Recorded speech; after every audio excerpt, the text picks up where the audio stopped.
Assalamualaikum warahmatullahi wabarakatuh. Nama M. Rafiuddin, MPM 1911-0969 dari lokal AKIA, tugas hukum keluarga Islam di beberapa negara muslim. Dosen pembimbing Muhammad Syafiq, SHI, MH.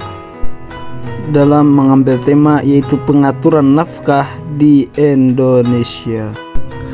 Dasar hukum nafkah. Di dasar hukum nafkah yaitu di dalam Al-Quran, yang mana yang artinya adalah, dan ibu-ibu hendaklah menyusui anak-anaknya selama 2 tahun penuh bagi yang ingin menyusui secara sempurna, dan kewajiban ayah menanggung nafkah dan pakaian mereka dengan cara yang patut.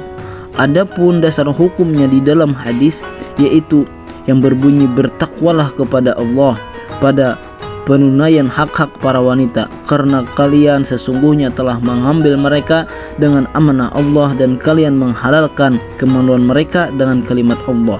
Kewajiban kalian bagi istri kalian adalah memberi mereka nafkah dan pakaian dengan cara yang baik. Hadis riwayat Muslim. Undang-undang nafkah di Indonesia. Pada pasal 34 ayat 1 Undang-Undang Nomor 1 Tahun 1974 tentang perkawinan menyatakan bahwa suami wajib melindungi istrinya dan memberikan segala keperluan hidup berumah tangga sesuai dengan kemampuannya. Ini berarti bahwa suami berkewajiban penuh memberikan nafkah bagi keluarganya, yaitu anak dan istrinya.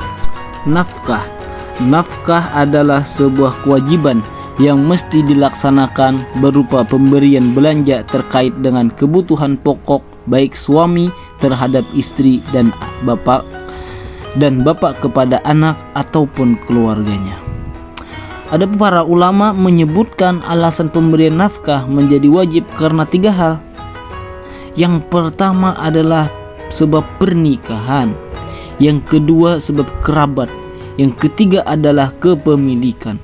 Pernikahan ini yaitu nafkah suami terhadap istri, kerabat nafkahnya itu terhadap paman, kepemilikan yaitu nafkahnya terhadap budak. Ada 3 jenis nafkah yang wajib dipenuhi suami kepada istri.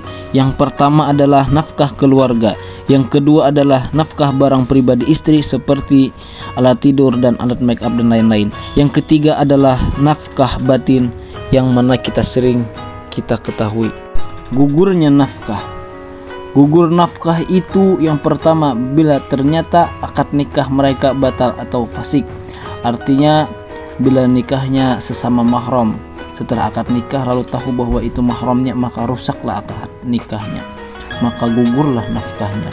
Yang kedua, istri masih belum balik dan ia masih tetap di rumah orang tuanya, masih hendak begana hidup dengan orang tuanya, tidak mau pisah dengan orang tuanya. Yang ketiga adalah istri dalam keadaan sakit, karena itu ia tidak bersedia serumah dengan suaminya.